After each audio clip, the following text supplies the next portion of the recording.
My name is Amy Miller. I'm a 32-year-old who has been married for 7 years. My husband is a kind and hardworking man, and we've had a trouble-free life together. I only took maternity leave and have continued working ever since. We're what you'd call a dual-income family. Even before we had a child, my husband Owen was involved in parenting, and after becoming a dad, he helped even more with daycare drop-offs and household chores. I always thought I was more blessed than most wives out there. Then our child turned 6 and was about to start elementary school. I began to notice something wrong with my husband's health. "Why don't you go to the doctor?"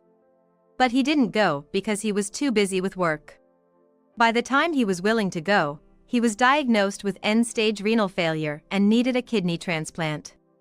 His strength declined gradually, and as he became unable to work, he was forced to retire, and he couldn't even take care of our child properly anymore. As a result, everything fell on my shoulders, and I was spinning with the busyness of work, house chores, childcare, and taking care of my husband. My husband would whisper "I'm sorry" in a weak voice, which was heartbreaking, and I pushed myself even harder. But no matter how hard I tried, the mind and body are separate, and my body started to scream in pain. That's when my mother-in-law brought up the idea of living together. "It's too much for you to handle alone, isn't it?" Indeed, I felt I was nearing my limit. My mother-in-law lost my father-in-law soon after we got married and has been living alone ever since. She must feel lonely, but she never complains, and whenever I visit her, she greets me with joy. I can't even begin to express my gratitude to my mother-in-law, who gets along with me so well, it's like we're friends. Tears flowed from the sheer difficulty of it all when she offered to move in. Living with my mother-in-law turned out to be a blessing beyond what I had imagined. While I was out working during the day, she would take care of the housework and the kids. My first-grader daughter didn't feel lonely, thanks to her. Snacks were always homemade, and my mother-in-law would help her with her homework. She tended to my husband as well, encouraging him to do what he could on his own, but it seemed she often had to step in because he easily grew tired. When I got home, I would take over, but since I could do things faster than my husband could help, I often let him rest. Maybe that was my mistake, because gradually he stopped doing anything at all. "I'm just feeling really sluggish." Unaware that it was just an excuse from my husband, I accepted it all, thinking he was ill. But it seemed like he believed that if he said so, he wouldn't have to do anything. As he did less and less, he began to look for distractions outside the home. While searching for a donor, my husband started going for dialysis 3 times a week.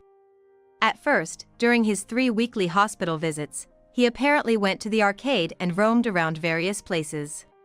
He seemed apologetic each time, but he must have believed that my words, "That's great.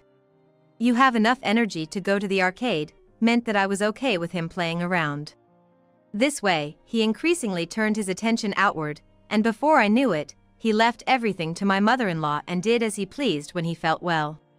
I can't blame him, he's sick after all. I kept telling myself. No matter how tough it got, even when I was too exhausted to move, I kept telling myself, "I'm still okay, I can do this." Then one day, we got the call from the hospital they had found a donor. And it turned out that the donor was me. "Please, Amy, give me your kidney." Upon learning that I could be a donor, my husband begged me on his knees. I was delighted at the thought of my beloved husband getting better. But if I stopped working, our family would quickly be in dire straits. There were risks involved with the kidney removal surgery, I was told by the doctors. Was it really okay for me to be the donor? But if it makes him well again? I'm his wife, after all. With that excuse, I went through with the surgery. My husband cried with joy, thinking he'd get better. "No more dialysis after this. Once the surgery's over, I'll be back to my old self." Not a single word of thanks was there for me. The surgery was a success. After a few days in the hospital, I went back to work. However, I had naively underestimated the risks the doctor had mentioned. I thought it couldn't happen to me. But even before my husband was discharged, a growing fatigue began to assault my body. What's this? I couldn't afford to be anxious. Why is so much of my hair falling out? Every morning, clumps of hair would come out as I brushed. Fear began to consume me. By the time my husband was discharged, my fear had turned into something much greater, but I had no time to think about myself. You should help out with the housework as part of your rehabilitation, my mother-in-law would say, but Owen was as if carried by the wind, always out playing. Instead of helping, he would look at me and say, "What's that on your head? It's disgusting," mocking my thinning hair. And then one day, he threw his last words at me. "I'm divorcing you, you sick bald woman. I'm starting a new life." I was stunned by his words. "What do you mean?" Just back from work and still in my clothes, I was so shocked I couldn't stand. "What about your mother?" "That's right, I have to tell her about such important matters." "What are you talking about? This is a matter between husband and wife. It's got nothing to do with Mom." "But she's helped us so much." "You might have been saved, but I don't care. Anyway, I'm divorcing you." Why all of a sudden?" My head was spinning. I just needed my mother-in-law. I thought she could calmly analyze the situation.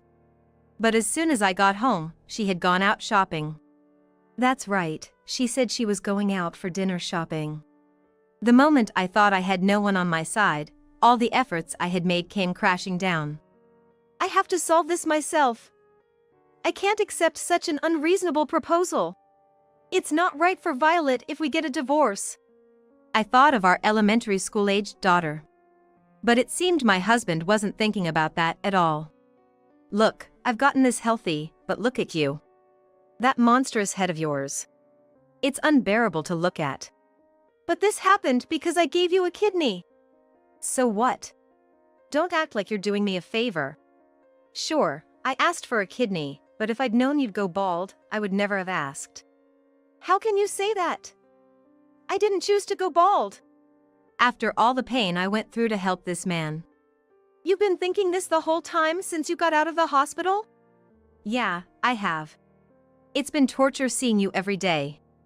To think of waking up next to a monster for the rest of my life. It's just disgusting. That's cruel, after I gave you my kidney. You're gonna say that? Sure, I asked for it, but who would have thought it would turn you into a monster? But still. Just sign the divorce papers, all right. Here, sign this. Sign. What Owen had carelessly tossed to me was a set of divorce papers. Moreover, they were already signed and stamped with his name. Once you sign this, we're strangers. That'll be a relief, won't it? But what about Violet?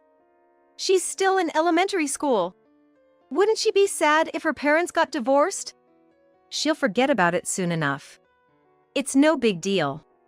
Better a younger and prettier woman as a mother than a monster like you. What do you mean by that? I mean, once I'm divorced from you, I can find a new love. Then I can remarry a beautiful woman. Are you saying you've been cheating? Why would you think that? You think I'd have time to cheat while I was sick? Sure, normally one wouldn't have the time to cheat. But looking back, it seemed he spent too much time away from the family. But nothing. Don't accuse me of things that aren't true. You're a monster who's jealous for no reason. How much more disgusting can you get? Just sign the divorce papers already. Wait, you can't just spring this on me. It's not sudden. Since I got sick, I've really thought about it. It's a waste of time to stay with an old wife like you. I've always hated how you made me feel indebted. I decided in my heart that I'd divorce you once I got well. Once you got well? Is that why you asked me for a kidney? I didn't necessarily need your kidney. Any would have done, but it just so happened that yours was available. It's only sensible to use what's usable. With such a cavalier attitude. I've taken on so many risks because of this. So what? You were informed about the risks at the hospital, weren't you? You decided to go through with it anyway, didn't you? I didn't force you. Yeah, but if I'm gone, who's going to work and take care of this house? Don't worry, you don't need to think about that. I'm healthy now. I can work and provide for the family. Even when you keep saying every day how sluggish and feverish you feel? You're going to work like that? Yeah, I'll be fine. I'm sure I'll be back to my full strength soon. Then I can find a job again and start supporting the family. So you're that healthy now? But you haven't done anything yourself. You let Mom and me do everything. That's because you wanted to do it all. You always said you could do it faster yourself. It's true, but it was Owen who was content to let it be that way. So, once you sign that, you can get out. Get out? Why? Obviously. Once you sign it, you're a stranger to me. It'd be weird for a stranger to live in my family home. It's only natural that you're the one to leave. But what about Violet? You can't just tell me to leave all of a sudden. I have nowhere to go. What are you talking about? It's obvious Violet stays here. I can't leave my child with a woman who doesn't even have a place to live. So, it was all planned out. Owen had me donate a kidney just so he could kick me out once he started feeling better. I was just conveniently used. I was completely dejected and unable to think when my mother-in-law walked into the room. I'm home. Oh, what's wrong? Looking for rescue in the face of my returned mother-in-law, I saw a young woman standing next to her. Hey! Why are you in the house? I told you to wait outside. Well, I couldn't help it. Your mom told me to come in. You have to listen to your future mother-in-law, right? Future mother-in-law? Idiot. Don't say weird things. Mom, why did you even let her in the house? Well, when I came back from shopping, this girl was standing outside. When I asked what she wanted, she said she knew you. So naturally, I told her to come in. What's wrong with that? Isn't that what you'd expect? Indeed, that's expected. If someone is said to be acquainted with my husband, they would be let in. But this woman, who's said to be an acquaintance. What kind of acquaintance is she? Weren't you just an acquaintance? That is. Well, more than an acquaintance, I'm his girlfriend. And soon, I'll be family to your mother-in-law. What is this girl talking about? That is. Come on, Owen, say it clearly. That I'm your girlfriend and we're promised to marry. You've been cheating. But you just said you didn't have time for that? That is. That's why. Why did you come into the house just because you were invited? Well, I wanted to see the bald-headed monster for myself. Owen said his wife's head has become so bald, she looks like a monster or a goblin. It's disgusting to think of being with that for the rest of his life. How could you say such a thing? No, Mom, it's not like that. So, since you're getting divorced and she's leaving this house, I won't get to see such a monster again. I was curious to see how much of a monster she is. And then, what a pity, she's wearing a wig. So, my husband and his mistress have been laughing at me? Are you saying you've been cheating? And that's why you want to divorce Amy? That's a divorce paper there, isn't it? No, that is. Amy, do you agree with this? Mom. I was just suddenly told about it. So, I'm in a panic right now. I don't understand what's happening. After all the devoted care she's given you while you were sick. What have you been doing? And he's telling me, after we get divorced, I have to leave this house. But I have nowhere to go. I can't give up Violet. Of course. Why would I let a child go to such a terrible man who can do things like this? But Mom, if you give Amy the child, I won't be able to see Violet anymore? I'm saying I'll take Violet for your sake.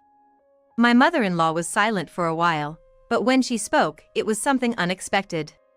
Amy, sign the divorce papers. Mom. I thought, so I'm just the daughter-in-law after all. But then my mother-in-law said something completely different. If you sign the divorce papers, it's you who's leaving. Why should I leave? Whose house is this? That's Mom's. So that means I decide who lives in this house, doesn't it? I want to live with Amy. I don't want to live with a young woman who goes after someone else's husband. What's with this old lady? And about Violet. There's no way a woman who spews such nastiness can take care of a child. Besides, you're unemployed. An unemployed person with no fixed address can't raise a child. So, it should be Amy who takes custody of the child. That's absurd, Mom. What's the problem? You've been using your illness as an excuse not to do anything around the house. You hardly even look after Violet. Moreover, since you've been discharged, you've just been selfishly yelling around. Can't you see that Violet is scared of you? Why? Parents get angry sometimes, don't they? You're just shouting for no reason. Of course the child is frightened. That's not what being a parent is about. You're the one who has to leave. Mom, you're not on my side? I'm on the side of what's right. You're wrong. You betrayed a dedicated wife like Amy. How could I possibly be on your side? Damn it. Fine then. Owen grabbed the signed divorce papers and left with the woman. After they left, my mother-in-law kneeled down and apologized to me. I'm so sorry. I never knew he would do such a stupid thing. He didn't understand at all how much you struggled to take care of him. I can't ask for forgiveness, but please. You've done nothing wrong. Please lift your face. I'm sorry. It's my fault for raising him wrong. That's not true. My kind mother-in-law apologized again and again, blaming her upbringing. How could the child of such a kind person turn out like this? Every time I remembered my former husband, I just couldn't understand where things went wrong. 3 months later. As usual, living with my mother-in-law and Violet, I received a call from my ex-husband Owen. But I couldn't bring myself to answer the phone and just ignored it, yet Owen left a message. Thinking I might as well listen to it, I played the message, and it was as selfish as ever. Why aren't you picking up the phone? I'm in a serious situation here. Turns out I have liver disease now. I need another transplant. Your liver would be perfect for me. So give me your liver. Then I can be healthy again. Please, pick up the phone. My ex-husband sounded almost hysterical. I thought to myself how utterly selfish he was. When I told my mother-in-law, she looked pained. What do you think, Amy? I'm sorry to say this, but Owen is a stranger to me now. After everything he's said and done, I can't bring myself to give anything to him. Of course. You're not wrong. That must be divine punishment. I'm sorry. Don't apologize. I'm sure if you gave your liver, he wouldn't be grateful. Besides, if you were to get sick from the donation, it would be terrible for Violet. You're making the right decision. It's okay, that's the way it should be. If he contacts you again, just tell him straight. Thank you. And if God forgives, surely a donor will be found. If not, that's the punishment he's been given, it can't be helped. My mother-in-law said this with sad eyes. It was a hard choice for her, thinking of her son. It was a hard choice for her, thinking of her son. Yet, the pain of not being able to do that must be immeasurable. But she knew that even if I did donate, Owen's character wouldn't change. Continuing to be selfish and hurting me and my family, I found myself wishing he would just suffer alone. Then there was another contact from my husband. The number of calls was devilishly high, and the voicemails were full of bitterness because I wasn't answering. Out of frustration for not answering the calls, Owen came to our house. As before, when I returned from work, my mother-in-law had gone shopping, and I was alone in the house. I felt a slight fear of Owen's actions, as if he was intentionally waiting for my mother-in-law to be out. Hey, Amy. Owen, who greeted me with those words, looked gaunt and his complexion was poor. It seemed like his illness had advanced significantly. Why the hell aren't you answering your phone? Why would I? I don't want to talk to you. But I left you a message. I heard it. Then why didn't you respond? I didn't see the need to. I'm begging you, why won't you help me? It didn't seem like begging, and even if it was, I have no intention of being your donor. Why not? I don't have much time left. My condolences. I'm still alive. That's unfortunate. Please, give me your liver. No, thank you. Why the hell not? Don't you understand why? Think about what you did to me after I gave you my kidney. That couldn't be helped. I don't think it was unavoidable at all. No matter how much you beg, I won't become your donor. If I did and something happened to me, you would just play ignorant, wouldn't you? If you need a liver that badly, ask her. Nora left me when she found out I was sick.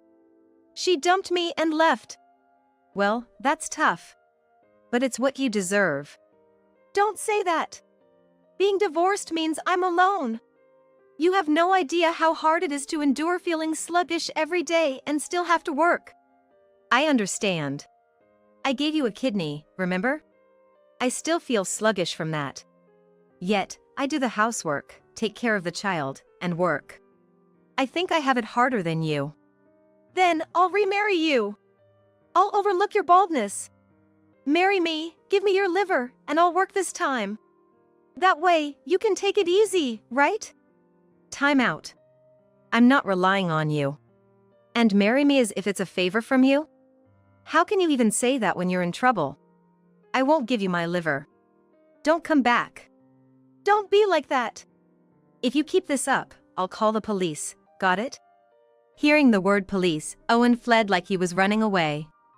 I thought that would be the last of it, but Owen had more outrageous plans. That happened a few days later. My mother-in-law contacted me to say that hadn't returned from school. Violet hasn't come back? Yes, she's usually back by this time. But she's nowhere to be found. I've looked everywhere. For a moment, Owen's face flashed through my mind. But surely he wouldn't take his own child. I dismissed the thought, but then Owen called. If you want Violet back, give me your liver. What? Owen? Yes, that's right. You must be worried about Violet, right? Give me your liver, and I'll bring her back. Violet must be the most important thing to you. How could you kidnap a child? I've only taken my own child. This isn't kidnapping. Unfortunately for you, we're divorced, and I have custody. A stranger taking a child is definitely kidnapping. I'm calling the police. You're prepared for that, right? Why does it end up like this? I just want your liver. I never thought of kidnapping. It's too late. If you had given me your liver, I wouldn't have had to do this. It's your fault, isn't it? Don't blame others for everything. You cheated and abandoned your family, and when you got sick, you expect help. And when things don't go your way, you kidnap your child. That's unforgivable. Why are you getting so angry? It's your fault. Enough. I hung up the phone and immediately contacted the police to report my child was kidnapped. The police quickly deployed to Owen's apartment and rescued my child. Violet came back to me with tears streaming down her face, clinging to me and crying. Afterward, Owen, who was arrested, reached out through his lawyer asking for forgiveness. It seemed he truly regretted it. What should I do? That's up to you, Amy. I'm his mother. I'd be happy if he's forgiven, but I also understand if you don't want to forgive. I can't tell you what to do. You're right. If I prioritized my feelings, I couldn't possibly forgive him. Since that incident, Violet has been afraid to go out alone. Considering he's her father, it's terrible to think what must have happened to make her so afraid. But Violet doesn't say anything when asked. Still, when I think of my mother-in-law. After carrying this maze-like worry for months, I ultimately decided to settle. Owen, having been released from detention, bowed deeply, apologizing. And then he started asking to remarry. I said selfish things about remarrying. I regret it. But in the police cell, I realized what I really need is Amy. Amy needs me too, right? Without me, it just won't do. So, if we remarry, I'm the best choice, right? Then you can take care of me again. I have no intention of remarrying. Why not? I care so much about you.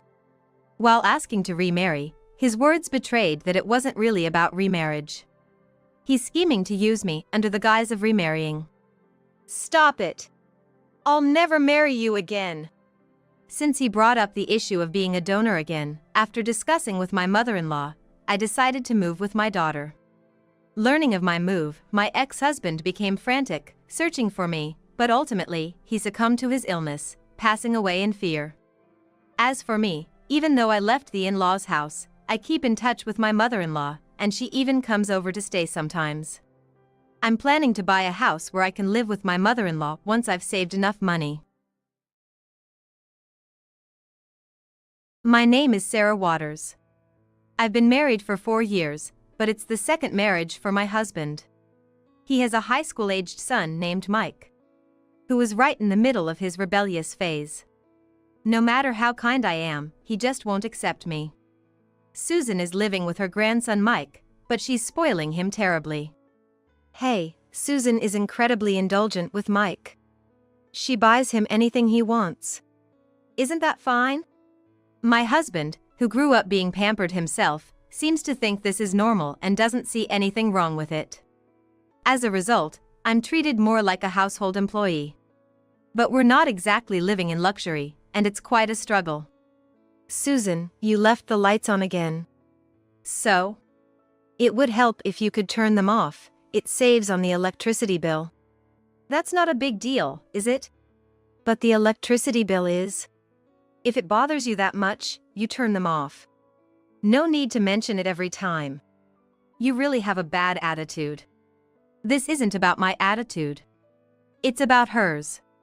After all, my husband is just a regular office worker. Of course, I work too, but we need to save as much as we can for Mike's potential college expenses. Mike, you left the faucet running. Could you use a basin to wash your face?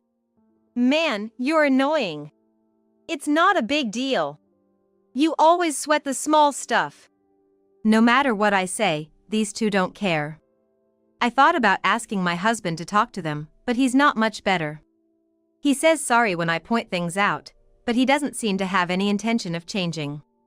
And at dinner, what's this? Leftovers from yesterday? Mike gets in a bad mood if he doesn't see freshly made dishes every time. This was made today. I want all new dishes. And there should be 3. Otherwise, it just doesn't feel right. He's so picky about his meals, it's like dealing with a prince. Then my mother-in-law chimes in. That's right. Serving leftovers is just laziness on the part of a housewife. Cooking is a basic duty, after all. But it's wasteful not to eat leftovers. If you think it's wasteful, you eat them. Don't make Mike eat leftovers. And that goes for my son too. And what's with this dish? Is it made from vegetable scraps? I made it from vegetable peels. That's so stingy. It just screams poverty. You're not supposed to use vegetable peels. They're nutritious. It's another dish if you use them. Why do you have to be so poor? It's like you're saying my son's salary is low, so you have to do this. That's not true. But yes, we are trying to save money. Oh yeah, for cooking, make sure to buy and use the expensive bottled water. Ever since you came, the meals have been awful. I thought tap water should be just fine, especially since it's boiled. What is she even thinking? Oh, and about the tub. There's grime floating in it after you shower. Is it dirty? Yes. It's always like this. Even when I try to make a light lunch, she doesn't like it and ends up taking Mike to a restaurant. Because of this, Susan's allowance runs out fast, and she starts asking me for money. I thought I just gave you some. That was gone in no time. Plus, it was so little, I can't buy the things Mike wants. You might not care since he's not your kid, but to me, he's my dear grandson. I want to buy him everything he desires, since you won't. Such sarcasm. One day, the topic of building a house came up. Of course, I was against it, but they wouldn't listen. It's fine. We can just leave the mortgage for Mike's generation. That seemed unfair. Right, As long as Mike inherits it, no problem at all. Neither my husband Kyle nor Susan seemed to think it was unfair. But we're barely saving a little as it is. Whoa. You've got savings? That's awesome. No worries, then. Kyle just didn't understand. And eventually, the new house was built. Life's tough enough, and now we'll have a mortgage. I couldn't bear the thought of more sacrifices for this family. They were all dreaming about life in the new house, not considering my feelings. Then, on moving day, Mike and Susan said to me, "Take care of all the housework and give us our allowance every week. And cover part of the rent, too." I couldn't believe it and finally spoke up. "I'll pass." "What? I'll pass on what? Backing out of being a maid now? Please." I had a feeling they treated me like a maid, but hearing it directly was too much. "I'm not part of this family, so I won't be moving to the new house." "What? Who's going to cook then?" "Yeah.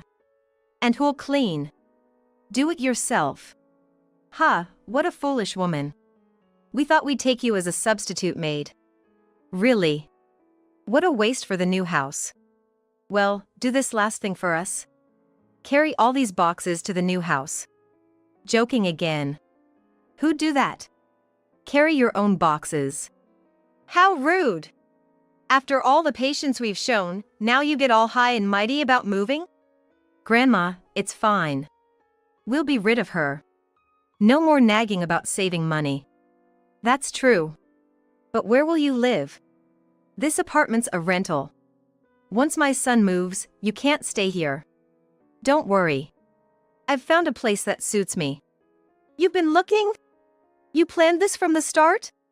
"Yes. No matter how hard I tried, you never understood. I don't want to be at your mercy anymore." "Does Kyle know?" "He doesn't. But I've reached my limit." "Well, we don't need you. It's a relief you're leaving."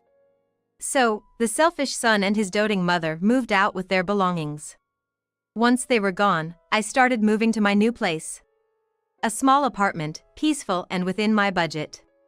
No more complaints about saving money. Such a stress-free life.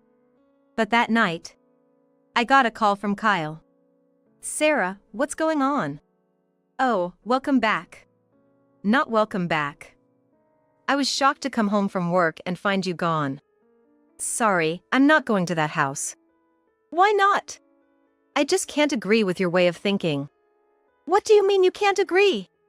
We're a married couple, this is like separation." "Yes, I guess it is." "It's not I guess it is. Not moving together, without any discussion." "Yeah, we didn't discuss it." "That's what I mean. Why go ahead without discussing it with me?" "There were a lot of things. I tried talking to you about them sometimes, but you never really paid attention." "Did that really happen?" "It did. Like how no matter how much I save, no one helps." "That's not really something to discuss. And it's too trivial." "Trivial? Isn't it important for our household budget?" "Why? We're able to save, aren't we? It's not a problem." "It was necessary for saving. And you call it trivial?" "Ah. Sorry. It's not trivial to you." "Huh? Because even with all the saving, it doesn't make that much difference." Typical woman, right? It's not about being a woman or a man, is it? Maybe. But I think saving is pointless. That's it. You never care about the efforts I make for everyone's sake. When I serve leftovers, I get complaints, and I'm fed up with Susan and Mike too. Hey, I can't just let that go. But it's true. They're always asking for more allowance, call me stingy if I don't give, and then treat me like a maid. It can't be helped. You're a wife to me, but you can't be a mother to Mike. It's natural for mother-in-laws and daughters-in-law to have issues. What you're saying, they're just normal things, not really problems or something to discuss. You really think that way? I can't stand it, that's why I'm saying I've had enough. Don't say that. We can't pay the mortgage without you, can we? Yes, we need two incomes to pay it, don't we? If you know that, come back. No. I was against building that house. I clearly explained that our finances couldn't handle it, didn't I? Well, we can pay it off, can't we? We have Mike, after all. Relying on the child like that. What if he leaves home? Who will pay then? He won't leave home. You can't know that. You're worrying too much. Just like the thought of you leaving home, it's something that just can't happen. I don't understand how you can be so sure. Because we're married. As for the house, I know you were against it. But you were the only one. The other three of us agreed. It was a majority decision, so it's settled. Come back, or the mortgage will be a problem. You want me to come back because of the mortgage? Yeah, that's right. What other reason would there be? Nothing like I love you or I don't want to be apart. Such girly stuff? No way. Girly. Look, if we can't pay the mortgage, we'll lose the house. You don't want that, do you? Not really. Maybe it's better if it's taken away. Don't say that. It's tough already. You know how much trouble it would be if you're gone. Yes, I'm well aware. Especially since your company went bankrupt. That's right. You haven't told your mom about that yet? Of course not. Why would I? It would just worry her unnecessarily. While you're telling me to come back to help pay, you won't ask Susan for help? She's elderly, I can't ask her for that. And about the unpaid salary, any chance of getting it? No, that's unlikely. Eh? The boss skipped town. What? We all confronted him about the salary, but it seems hopeless now. When I went to the office today, he was gone, and the suppliers were panicking. Are you joking? You're almost $20,000 behind in salary, right? Can't help it. I'd make a fuss if it would help, but looks like I need to find another job. That's why I said you should have quit, instead of building a house. But I only heard the company was in trouble after construction started. Stopping midway would have disappointed Susan and Mike too. I'm the one who's disappointed. I know, that's why I went ahead with it. Not that kind of disappointed. I'm disappointed in your shallow thinking. So, let's work together as a couple. It feels more like I'm the only one working hard. That's not true. I don't have a job now, but I will find one. That's what people with job offers say. It's not settled for you. Don't be like that. And I'm tired of being treated like a maid.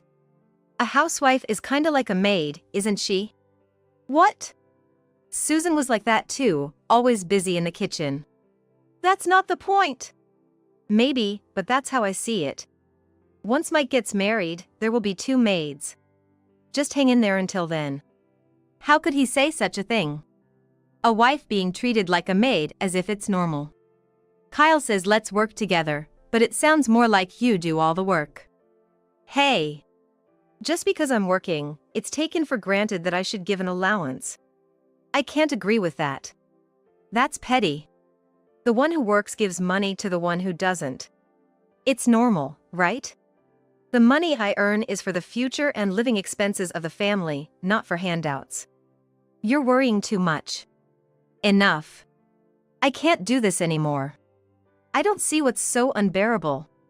Maybe you don't understand. But I do. I've decided it's the right time. I'll mail the divorce papers later, and you can file them at the office. Complaining about no income since the company went bankrupt, that's heartless. If you had told the family everything when it went bankrupt, it wouldn't be a big deal if I left. How could I say that? Besides, I didn't, so it's okay. It's not okay, that's why I'm saying it. You'll have no place to live if you cancel the lease on that apartment, right? No, I've already secured another place to live. I want to live in a place suited for me. It's better to live comfortably within my means than to struggle with high expenses. That's too soon.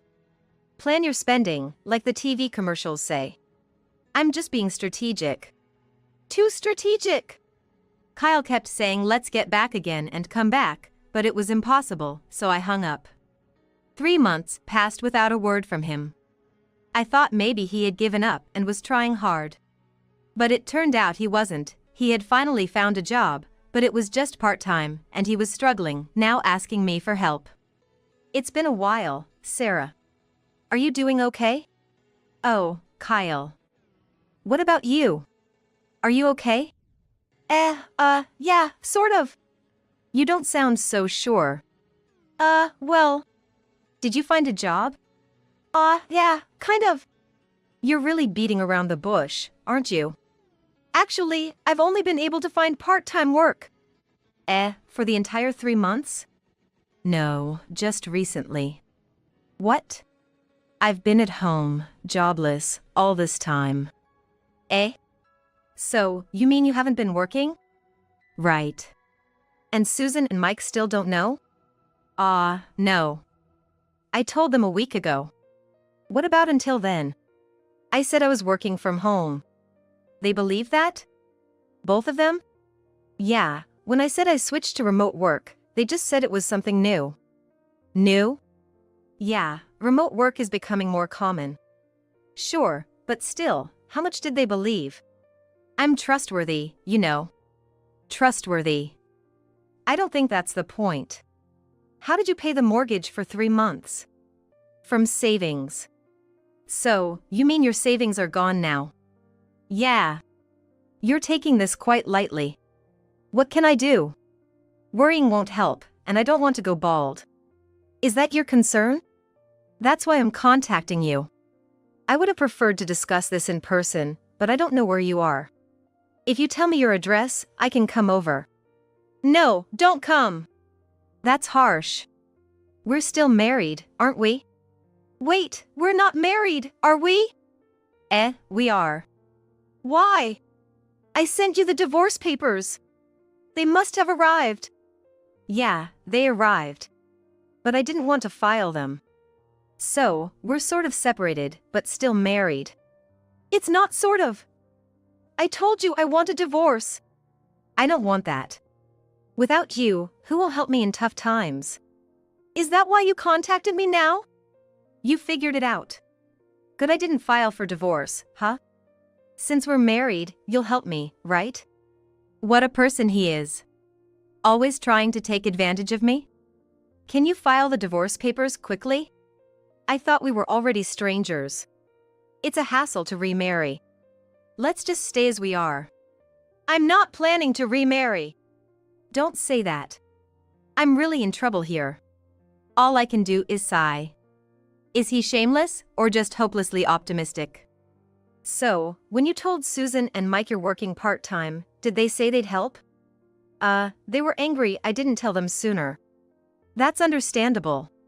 So, did they agree to help? They said it's a tough situation. So, did they say they'd help? Yes or no? No. I thought as much. I never thought those two would come together to make an effort. But at least Kyle is Susan's son.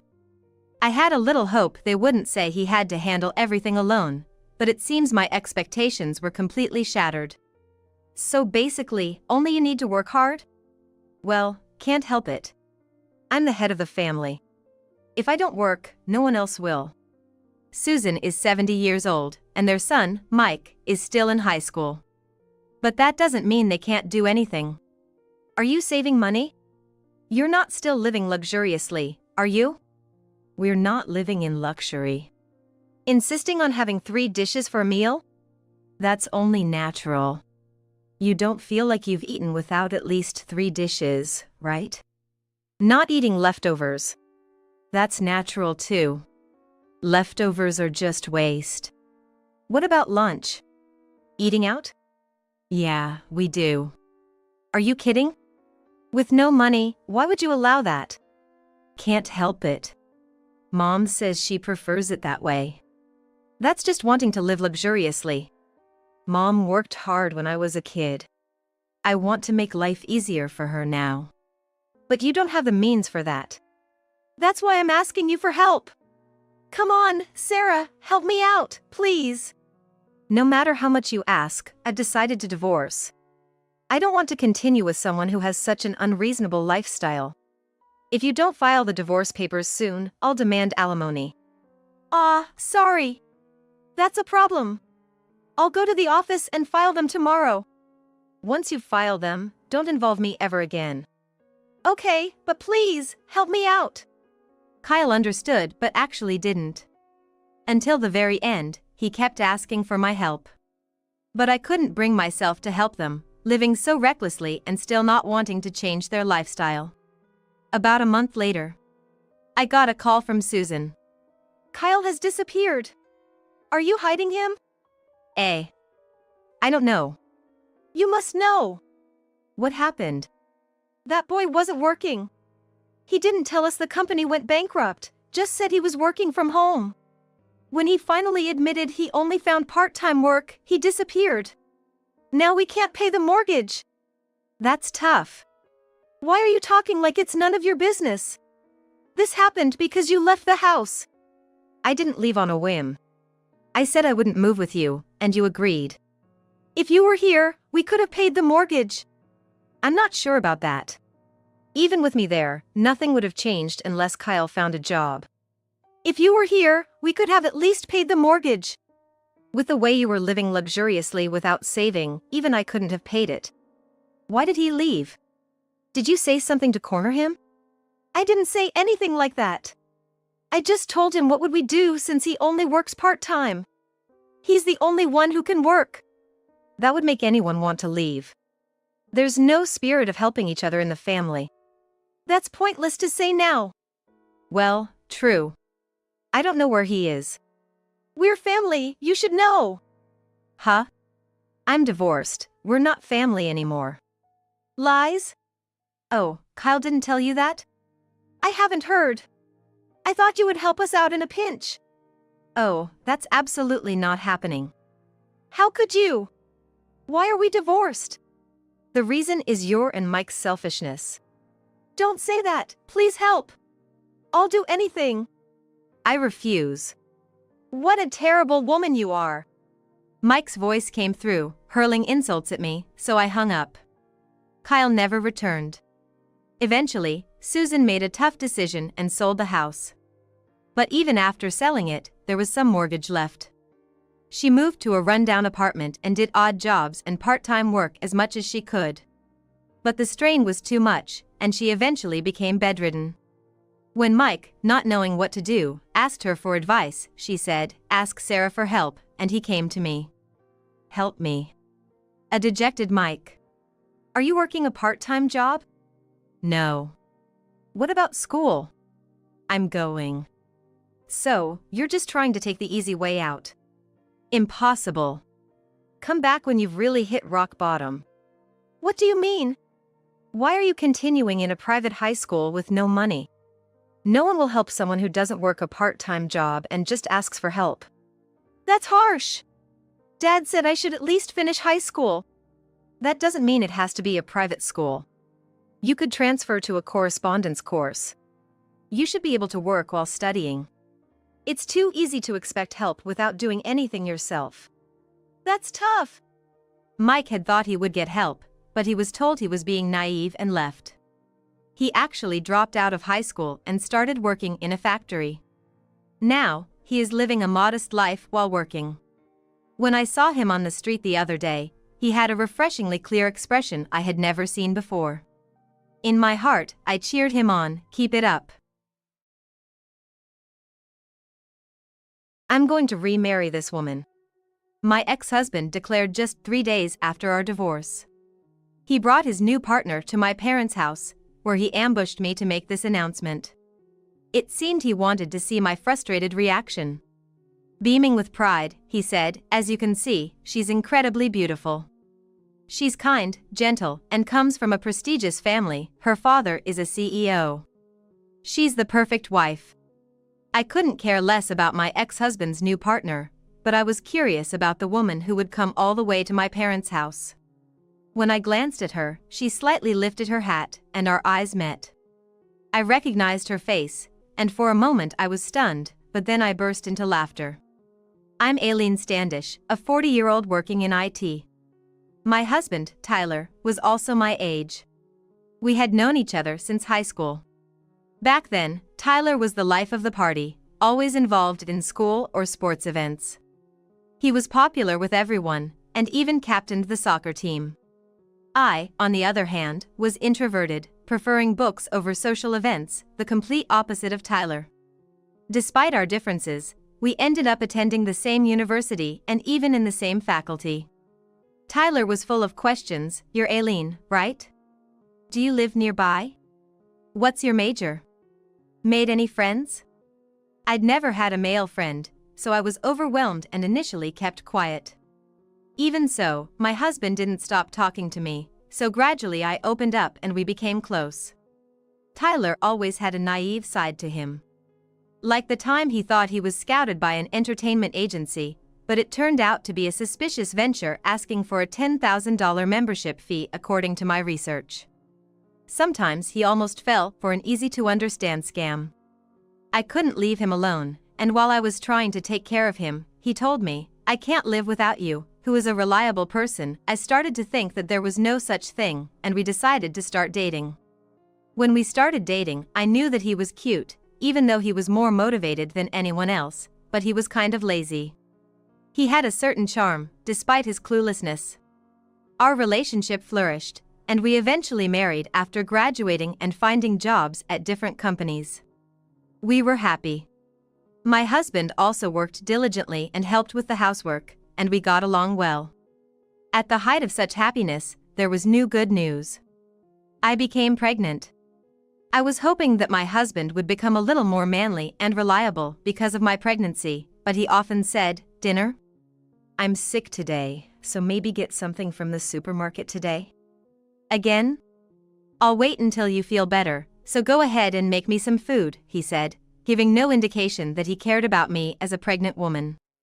What's more, when my belly started to grow little by little, he often made comments like, "You've really gained weight. You look like a wrestler." I was often irritated with my husband, but for the sake of my unborn child, I was careful not to accumulate stress by going home to take a breather. After a long pregnancy, I safely gave birth to a baby girl. I named the baby Hannah. There were many things I didn't understand and difficulties raising my child for the first time, but I was very happy spending time with my daughter and husband. A year has passed since my daughter was born, and my maternity leave has ended, so I returned to work. I was originally working full-time, but balancing childcare and work was harder than I expected, both physically and mentally. In the end, I consulted with my husband and coworkers and decided to switch to part-time. When I started working shorter hours, my husband's sloppy personality escalated further. "Hey, have you cleaned the bathroom? Just do the cleaning yourself," he said. "Your working hours are short, so you should have some free time." While I was preparing dinner, my daughter suddenly started crying. "Hey, I can't keep my hands off it, so please take care of Hannah and change her diaper." When I said that, he retorted, "I can't do it. I'll never be able to change a diaper. It'll hurt my nose, too." The days were tough, but to be honest, I had gotten used to the situation, and before I knew it, 8 years had passed. Now that my daughter is 8 years old, I don't have much to do with her anymore, so I was planning to put even more effort into my work from now on, but suddenly my husband said, "I'm quitting my job." "What do you suddenly say when our daughter is finally grown up?" He said things like, "I want to grow more. I don't want to be just a worker." My husband sometimes behaves in strange ways that surprise everyone around him, and I call them seizures. I watched him for a while, thinking that it was just another of his whims, when he suddenly announced that he was quitting his job, but his desire to change jobs never seemed to subside. Finally, without consulting me at all, he simply said, "I found a new job, so I'm quitting my job. I'll start working at the new company in 2 days." I thought I would stop them if they were trying to do something suspicious again, but when I looked into the company, thankfully, it was a reputable company. But at this new job, Tyler's delusions grew. He started talking about becoming the CEO and demanding respect as a future leader. My daughter and I were simply bemused by his antics. Things only got worse with Tyler's behavior and attitude. "You look older now. All the young girls at work are so pretty." "Huh? You're getting older too. It's natural for everyone." "I know, but you could at least try to be more fashionable." Look at this woman, she's got 2 kids and still looks stunning. He was showing me a photo of a popular Instagram influencer. I was annoyed at being compared to her. I mean, I do keep myself pretty well put together, especially considering I'm 40 and have a child. It was frustrating how he pushed all the housework and parenting onto me while drooling over young, pretty girls. Around this time, Tyler started working late more often and coming home less. You've been coming home late recently. Really? It's the usual time, isn't it? He replied, but his return time was definitely later. Especially on Tuesdays and Fridays, when he wouldn't be home before 10 p.m. Why are you always late on Tuesdays and Fridays? When I asked, he suddenly spoke quickly and defensively, it's for a project. We have meetings only on Tuesdays and Fridays. Are you doubting me? He seemed quite unsettled. Okay, got it, I said, and he looked visibly relieved. But I was suspicious. Ever since we were dating. He always talked fast and got angry when he was lying or feeling guilty. His behavior was predictable. So, I took action. While Tyler was in the shower, I checked his phone. I remembered the password. He once said, my car license plate number and the password on my old cell phone are all 4649. It was just like him to be that simple. When I entered 4649, the phone unlocked. And there it was, evidence of his affair all over his phone. Messages on text like, I'm free this Friday, can't wait to see you, and is your wife okay with this? She's clueless, no worries. There were also many photos of him cozy with his coworker. It seemed to be a junior at the company. I transferred all the evidence to my phone, shaking with anger. With all the proof gathered, I finally confronted Tyler about a divorce. Initially, he denied everything, but when faced with the evidence, he turned pale. I'm sorry. Please don't divorce me.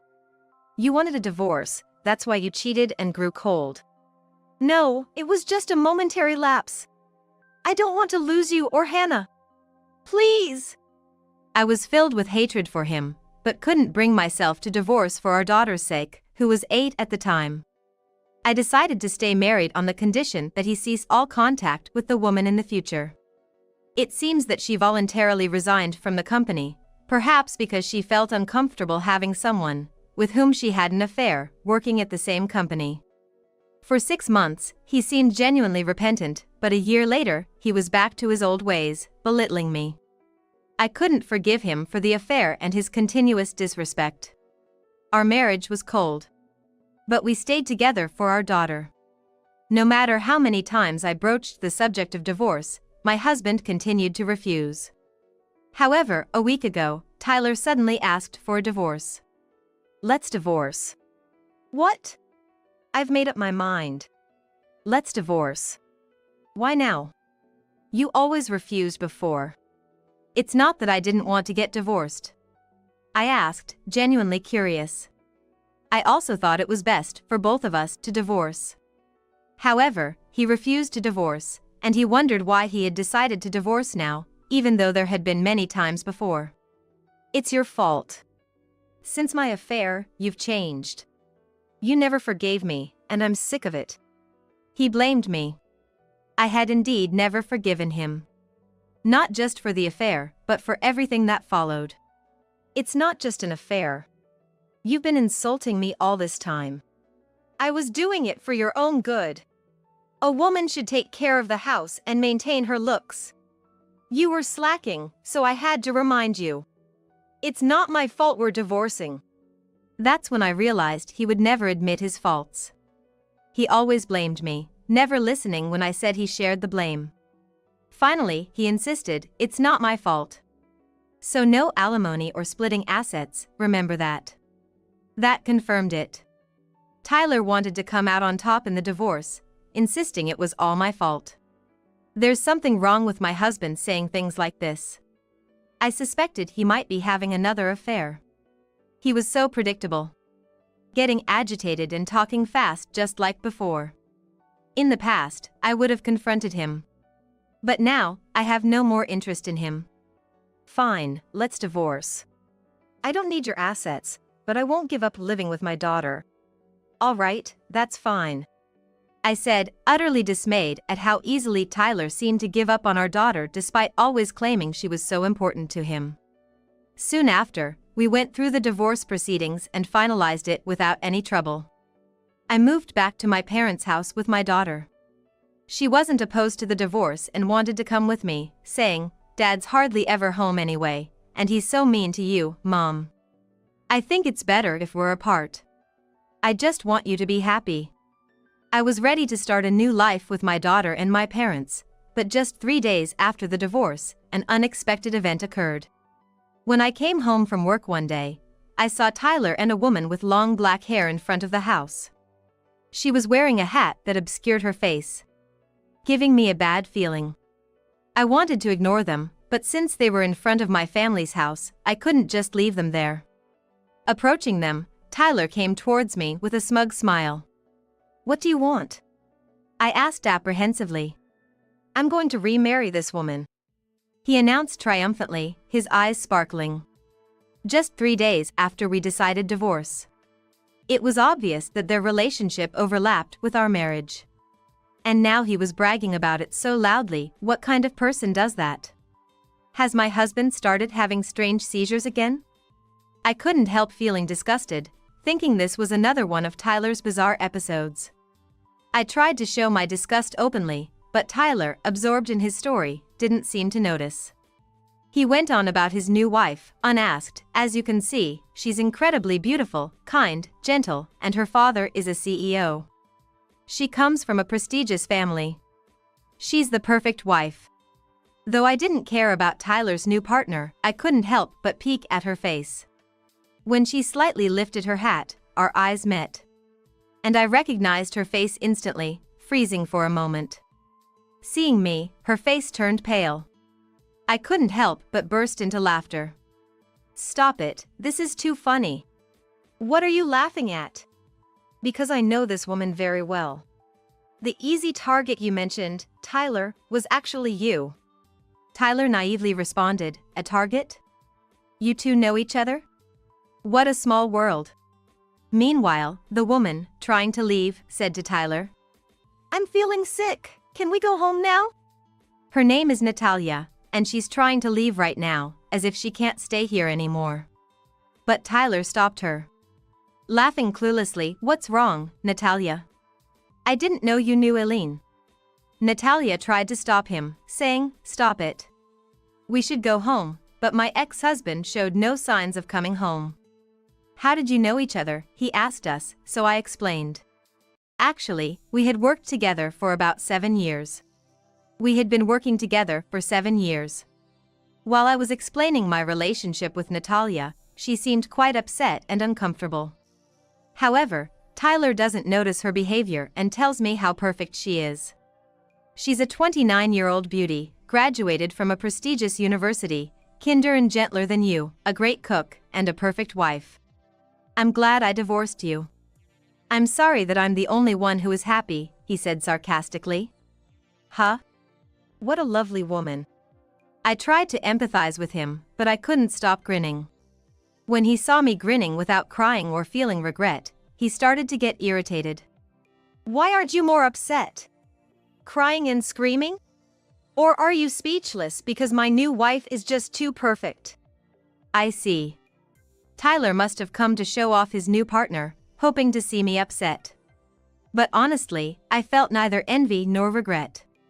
I had no feelings left for my ex-husband, and it didn't matter to me whom he remarried. However, the fact that his new partner was Natalia was just too amusing. Seeing Natalia's face turn pale, I decided it was time to reveal her true identity to Tyler. "I was just surprised by your new partner, Natalia. I guess Natalia was famous at the office for being a beautiful high achiever. It's no wonder you're shocked that such a perfect woman would marry me." "Yes, indeed. Natalia was quite famous." Natalia glared at me fiercely, silently begging me not to say more. "Natalia, you said before you quit your job that you were having an affair with a married man, and it turns out that man was Tyler. What a surprise." "Hey, you can't do it. Don't go around saying you're cheating." Tyler was momentarily taken aback by this revelation of his pre-divorce affair, but soon shrugged it off. It was about my stupid husband anyway. Seeing Tyler so smitten with Natalia, I decided to share more about her. Natalia was promoted quickly at work, maybe because she had a special relationship with a company president. Hey, wait a minute! When was it? I remember you said loudly during lunch break that all men are just wallets to you. That you could easily hook them by selling your body. What? You were famous for saying that you slept with the bosses for promotions or money. That's a lie! You must be mistaken! Right. But it was a mistake to get involved with the president. His wife found out about the affair, leading to your firing, right? Stop it! Don't make up lies! It's not true! Tyler, she's just jealous because we make such a perfect couple.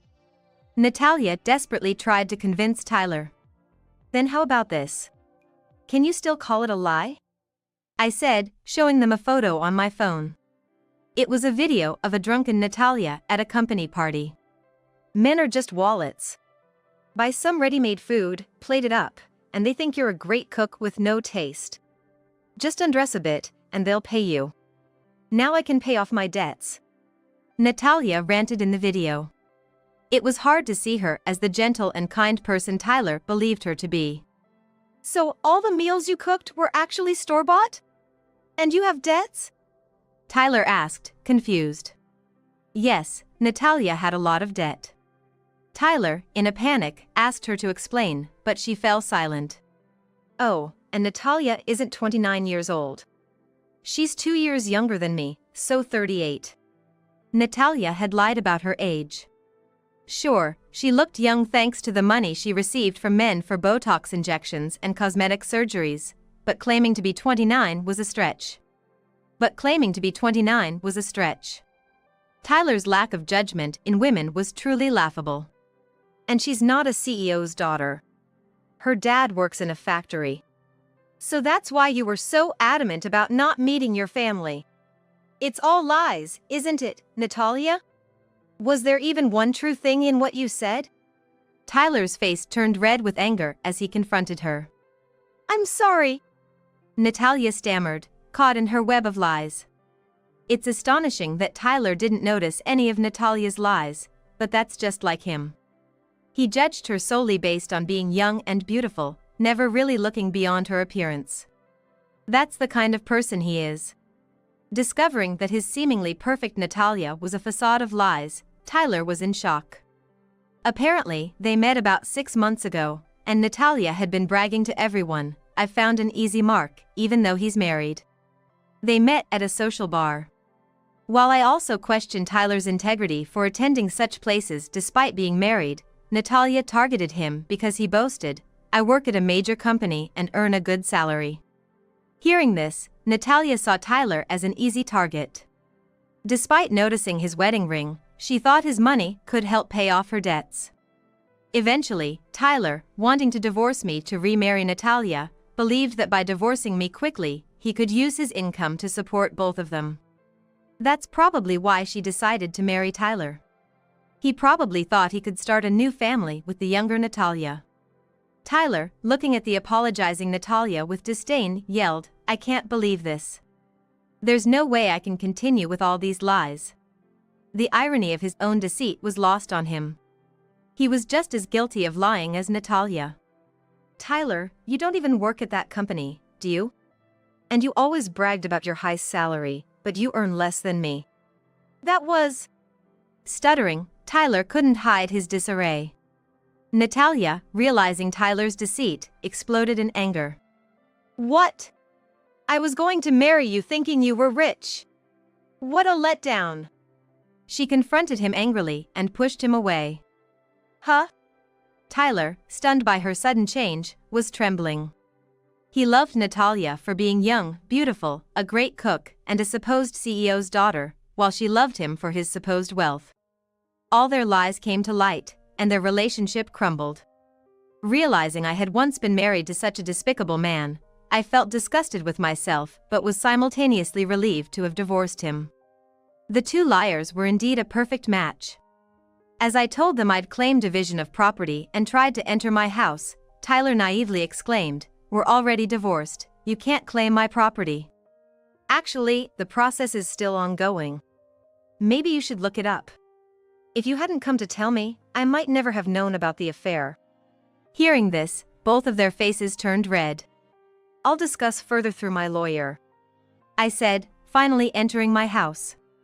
They continued arguing loudly outside, causing a nuisance to the neighbors, and were eventually taken away by the police.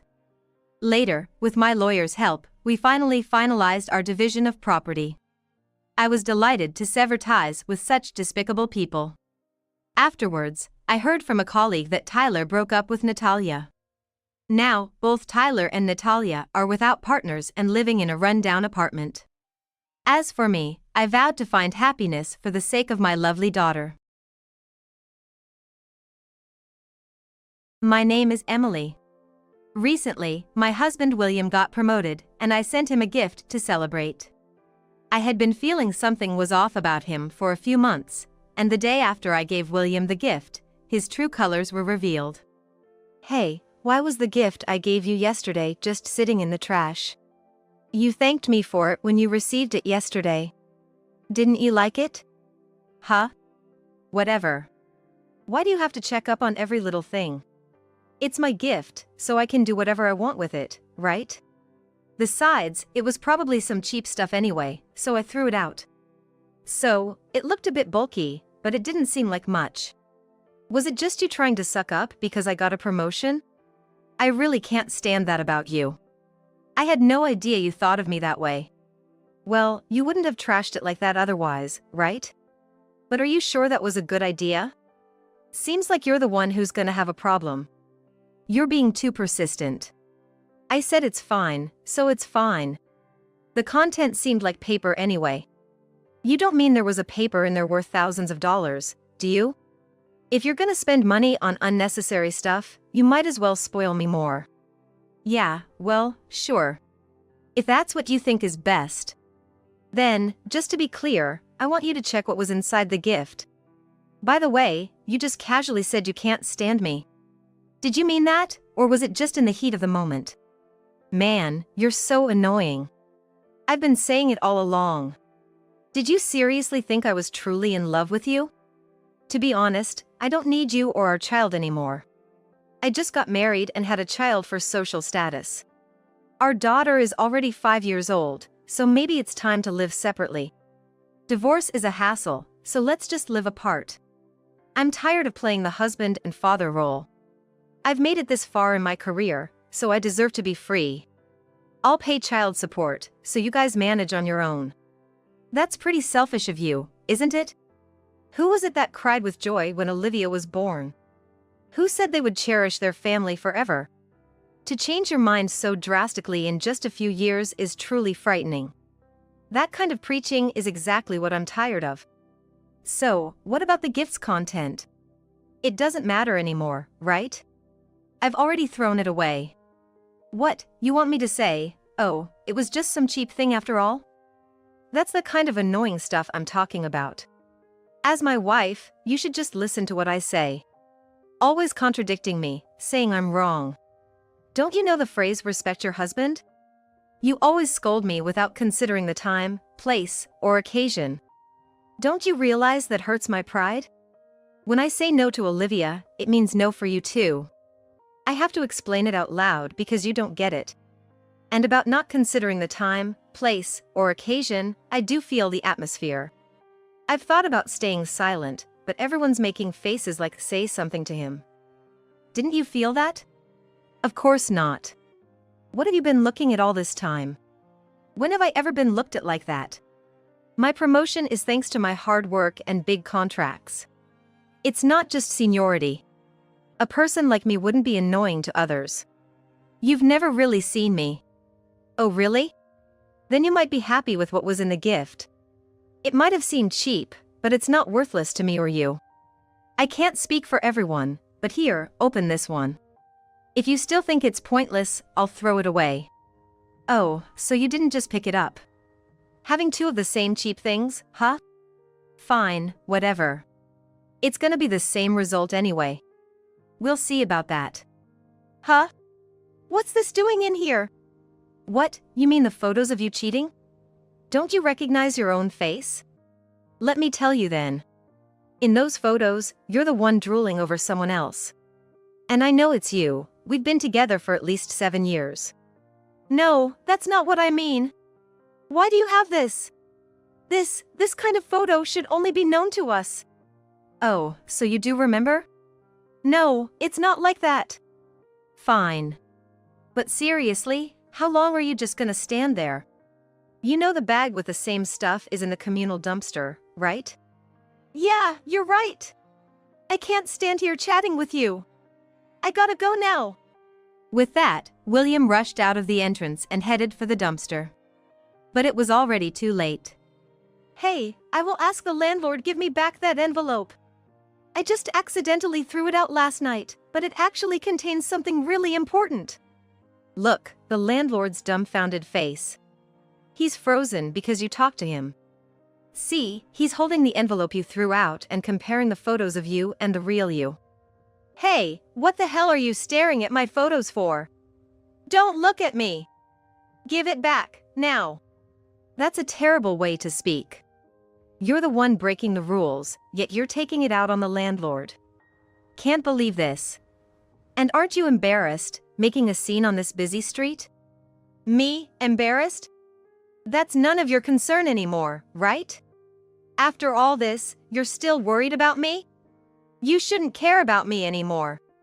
A normal person wouldn't do what you've done. Yeah, well, a normal husband wouldn't cheat so casually either. And I think a normal husband wouldn't just throw away a gift from his wife, right? You're the one who strayed from normal first. How can you make it sound like I'm the bad one? Are you nuts? You weren't like this before. You used to be kinder, more considerate. Why did you become so cold? Hey, I never thought I could be this cruel either. But if you think about it, you'll know why. Maybe things would have been different if you had thought about me a little more. So, what, you just want to make me the bad guy? Have you ever thought that maybe you're the reason I had to do this? Can you honestly say that you're completely blameless? Don't you ever think that your actions drove me to do this? What? Are you blaming me now? That's not what I'm saying. I'm asking if you can honestly say you've done nothing wrong. You're always blaming me. Doesn't Emily have any faults? But I'm the one always getting yelled at, always feeling bad. Don't you think that's unfair?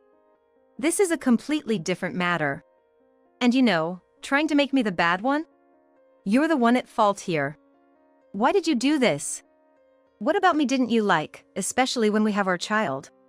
Explain it to me in a way that I can understand. If you're going to blame me, you need to explain yourself first. Don't say you too. I have all the evidence in these photos. Everything in these photos is what you dislike about me. And since you wanted a divorce, I included a lawyer's contact too. What? You went that far?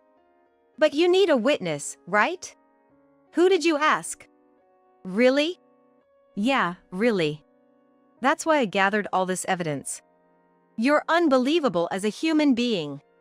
Huh? Isn't that obvious? I had to tell your mother first, so she wouldn't be shocked. It was faster to have your mom and my mom know it. Unbelievable. You're not even thinking about what happens to me. I hate your selfishness. Now I have nowhere to go back to. You've just been gathering allies for yourself. Have you ever thought about what happens to me next? Why should I think about your future? You're the one who did this without thinking. Why can you just shift the blame onto me? You created this situation. And yet, why am I the only one getting blamed? Oops, it's time for me to go to work. In this situation, how can I go? Think about it. Let's go inside. It's weird to talk about this here. Let's go inside and sort this out. Why? We've come this far, why go back inside? Let's talk here. There's nothing else to talk about, right? All the evidence is here. There is the lawyer's contact. All that's left is for you to agree. It's the natural outcome for you. You wanted a divorce from the start, so just agree happily. Why worry? Just go inside already. What happens if we don't? Is there something wrong? No, not exactly, but... Then let's just talk here. It's not like it's too cold or hot. All you need to do is agree to divorce amicably. It's not that hard, is it? If you're thinking we can talk this out and rebuild, you're dead wrong. I have no intention of getting back together with you. Honestly, I don't even want to breathe the same air as you inside the house. Talking out here is all I can handle. I've been holding back all this time, so read between the lines. Stop talking nonsense and let's go back inside. Stop making a fuss. Just listen to me. Looks like your ride is here. Look behind you. Good morning, William. Huh? Mary? Aren't you going to say hi? She's calling your name. Huh? Emily's here too? Good morning. It's trash day today, isn't it? Can't forget about it. When I start living with William, I have to follow the rules, right? What? Yeah, Mary. The landlord here is strict about rules. If you don't follow them, you'll get scolded. Right. I'll be careful. But why have you been silent all this time, William? I came all this way. Aren't you going to hold my hand and say good morning like usual? What's this? Mary, how do you know Emily? I was planning to keep quiet until you were officially divorced. But Emily said the divorce is happening soon, so maybe it's time to spill the beans. Emily's your neighbor, right? When I posted on social media, hoping you'd get divorced soon, she reached out to me. Since she lives next door, she offered to help with the divorce. So, I sent her pictures of us together, even your sleeping face, loads of them. Ever since Emily told me, I've been looking forward to it. You two talking here means you've heard everything, right? Why? That's how it is. I've known who you were all along. This girl openly posted your face on social media, even wishing for a quick divorce. I've never seen someone so lacking in literacy. But maybe that worked in my favor. What? What are you talking about, Emily? Explain it to me in a way I can understand. What's literacy? What worked in your favor? Mary, it looks like the divorce is going to happen soon. Once this guy agrees the divorce, we're all set. Wow, Emily, that's amazing. I never thought you could make the divorce happen so quickly. Come on, William, you said your wife is boring and only cares about the child. I'm cuter, younger, and her selfishness is adorable as you said. Hold on, Mary. If I were your husband, I'd have dumped a wife like that in a heartbeat. If I'd been William's wife from the start, I wouldn't have let this happen. I was disappointed when I found out William had a wife, but I was happy when you asked me for private lessons. You prefer me, right? Every time we meet, you say you like me better. So why won't you agree the divorce? Please, just stop. Why? You said you'd marry me once you got promoted. You said your salary would increase and we could still have kids. I've been waiting for almost a year. My birthday is coming up. If you plan to propose then, divorce her quickly. I absolutely don't want a half-hearted proposal from a man who's still married. Look, Mary's saying it too, so just agree it already. Mary won't wait forever, you know? A younger, prettier face is better, right? Mary will get older too, and it's better to have kids sooner rather than later. Right? Emily agrees. Look, she's saying it too. You've grown apart from your wife, haven't you? I heard your daughter is already 5. Your wife can manage on her own. She's a nurse, right? She'll be fine. Here, this is the divorce papers with your wife's name. It might be easier for you to make up your mind, Mary. Why don't you have William check it? Wait. Okay, here you go. William, huh? What's wrong? The wife's name is Emily. Wait, what? Emily is William's wife? They have the same name? Stop it! Enough already! What? What's going on? What's happening here? Watching the two panic, I couldn't help but burst into laughter. That was too funny. Why is Emily laughing? What's so funny? Hey, Mary. You still don't get it? Huh? What? You're beginning to understand but can't put it into words, right? If you say it out loud, you'll have to admit you were deceived. I've had enough. Tell me. What have I been deceived about? I'm not just the woman next door, I'm his wife. The unattractive, old lady who only cares about her child. The wife you've been mocking all this time, that's me. No way. Didn't you find it strange at all? Why would a neighbor help with a divorce? Collecting photos, what did you think that was for? Didn't you question it even once? Wait. How could I have suspected that? I trusted you completely. You chose to trust blindly. Sure, I lied, but you believed it. I never thought it would work this well. I even wondered if you'd take me seriously at all. You both must have thought you had me fooled completely. Thanks to you, I collected the kind of photos William had. You didn't think such photos existed, right? Since they came from the person involved, of course, I knew. That's awful. You tricked me? Sounds terrible when you put it like that. But, well, you two are more reprehensible. Who cheats on their spouse knowing they're married? Thankfully, there's a system for people like you. I'll gladly use it. Don't mess with me. What you did is the worst. Lying so casually. You just said it, right? It's wrong for children to lie, but okay for adults. You teach Olivia not to lie, then what about you? You're doing the opposite of what you preach. You can't possibly think it's only okay for you. Of course not. I know I'm in the wrong too. But this was the only way. Olivia understands that. Plus, as I showed earlier, your mother and my mother know too. That's what's so annoying. Oh well, it doesn't matter anymore. Look behind you. Huh? Mom. William, you better brace yourself. And with that, William's mother-in-law appeared from behind and slapped William's cheek. Ow! Your pain will heal if left alone. It's nothing compared to the suffering Emily and Olivia went through. Do you even realize the awful things you've done? Hey, who's this lady? You're William's mistress, right? You knew he had a family, yet you still got involved.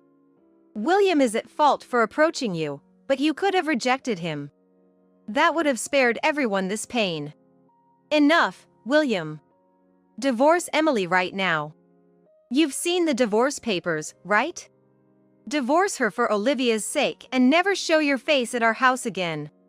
Why? Why are you rejecting me too, Mom? Emily and Mom have given up on me. What am I supposed to do now? I've lost my place to return to. What am I supposed to do? Hey, William. I'm here, aren't I? We can always be together. So just divorce your wife quickly and let's be together. Shut up. It's all your fault for flirting with me in the first place. I was fully aware I had a family. Yet, you're the one who swayed my resolve. Everything is your fault. What? Are you kidding me? If that was the case, you shouldn't have approached me from the start. And what do you mean I flirted with you? That's ridiculous. You're the one who looked at me that way, right? Well, whatever. I'm over it. Do whatever you want. I don't care about you anymore. Bye. With that, Mary quickly left the scene. Before I knew it, the landlord had also disappeared, leaving just me, William, and his mother-in-law. That's the situation. I've said all I needed to say, so I'm going home now. Oh, William, let me tell you something. Emily has already consulted a lawyer. No matter how much you struggle, there's no escape. Be prepared for that. Come on, Emily, let's go. We need to pack your things. William, go to work. You're an adult. Emily and I will take refuge, so don't expect to see us again. Guided by his mother-in-law, I went back to my apartment to pack my things. Around noon, I received a tearful call from William, who must have gone to the office. Hey, what should I do? Mary reportedly told my boss that I've been harassing her. It's not true, but I'm about to be investigated. What do you think I should do? Hey, do you really think I can answer that? This has nothing to do with me anymore. It's a problem between you and Mary. Oh, by the way, I've been blocked, so can you pass a message to Mary? I've reported everything to your family, so make sure to pay child support. That's awful. That's how it is, so don't call me anymore. Good luck. Wait for me. I hung up the phone mid-conversation and set it to reject further calls. Long time no see. Really, it's been a while, Emily. I'm sorry for all the trouble William has caused. It's okay. It's all settled now, and you're not to blame. I appreciate you saying that. Did you manage to finalize the divorce process? Yes, I managed. William got fired for false accusations by Mary. I thought so. He was ranting about that when he came to our house. He came over even though you told him not to? Yes, he did. But I didn't listen to him and called the police and even sprinkled salt on him. That's so like you. Right? What about that woman? Yes, Mary's parents with her came to apologize to me. That's good. Is Olivia doing okay? Thanks to you, she's doing fine. She's managing well even without William.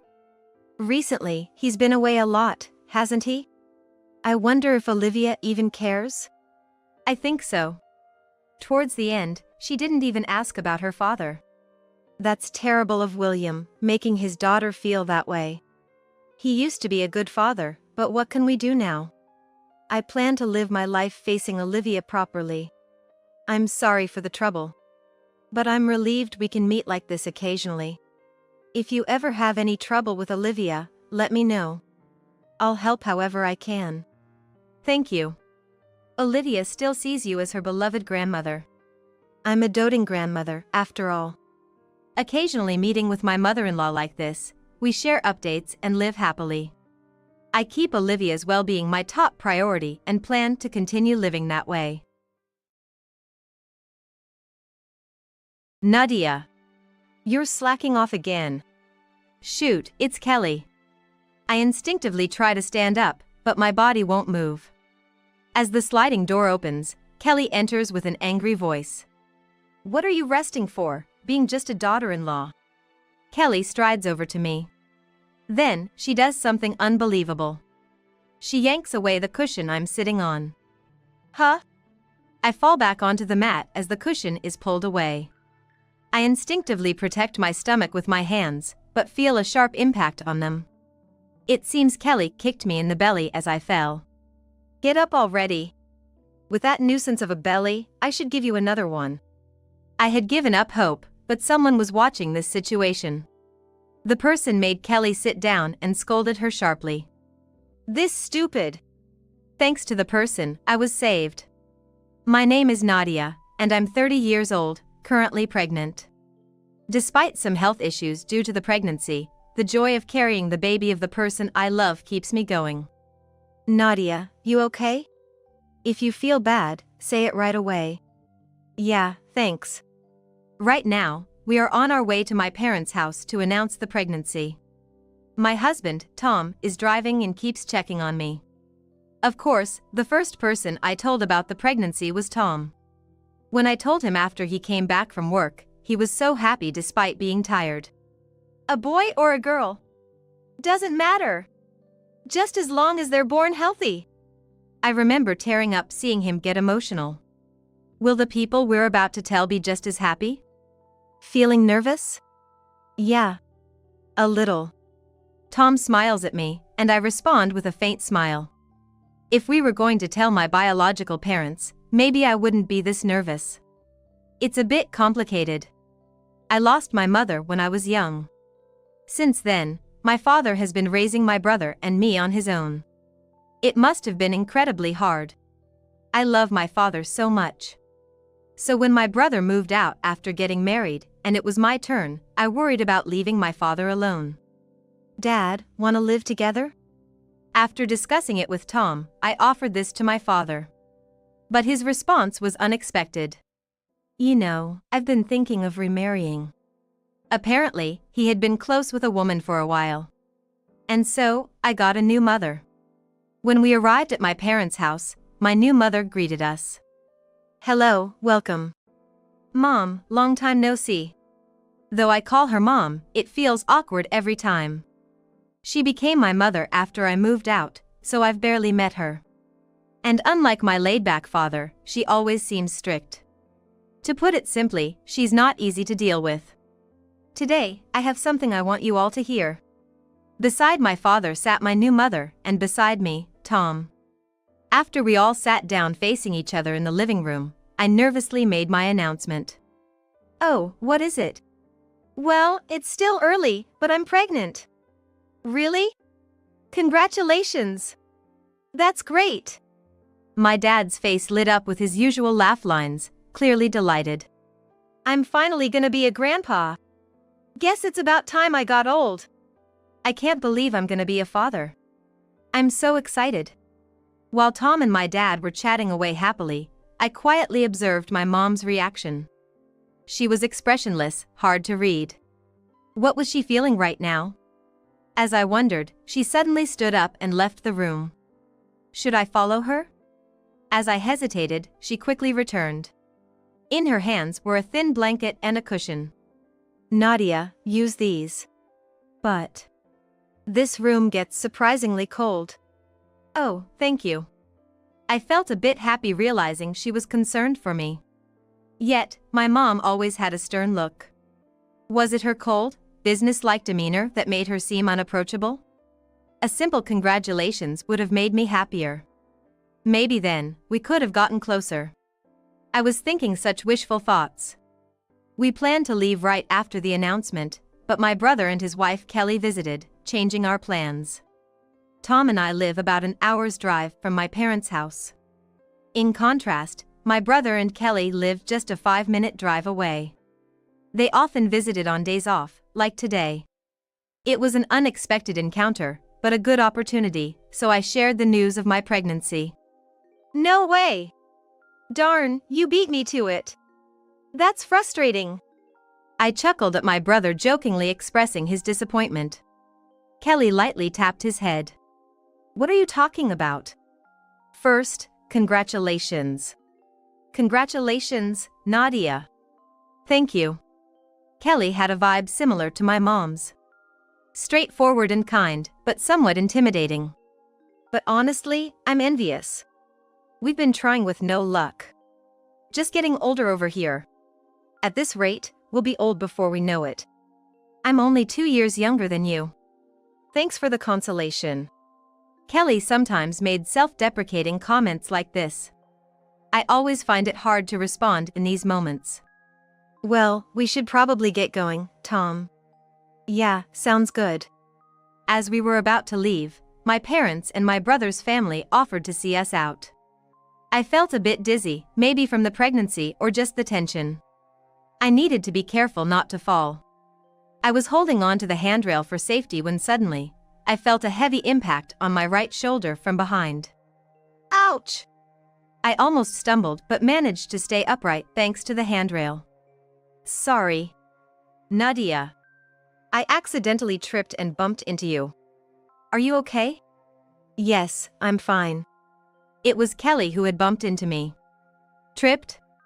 But we were just walking down a straight hallway. Can that really happen?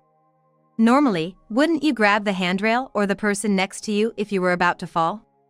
Why would she bump into me, knowing I was pregnant? A chill ran down my spine, feeling uneasy. Sorry.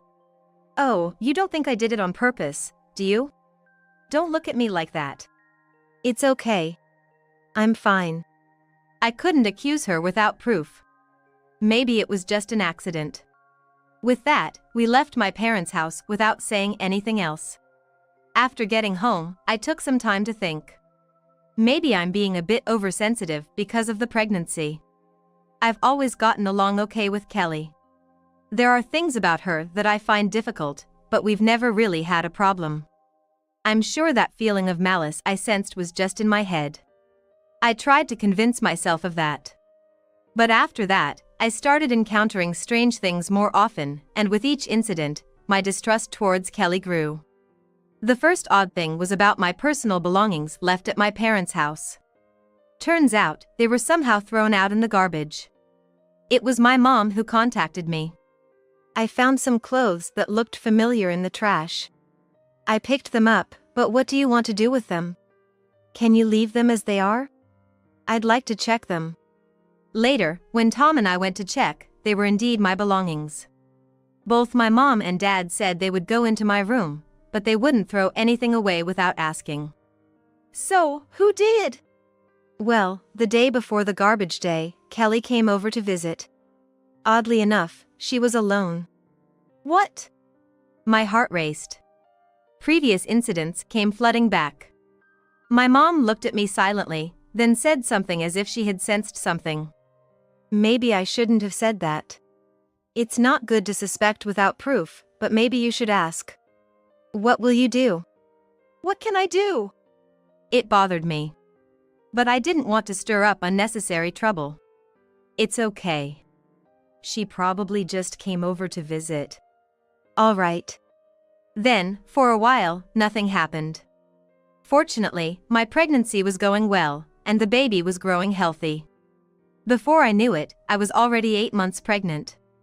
By this time, I had entered a stable period of the pregnancy, and my physical condition had improved. Since I hadn't seen Kelly in a while, there were no more troubles. Then one day, my dad invited us over, saying, "Why don't you and Tom come over on your next day off?" He picked a day when there was a big festival near our parents' house. Every year, we gather at our parents' house for this festival. It's a big, noisy celebration with all our relatives. When I told them about your pregnancy, everyone was happy. They said they'd love to see you.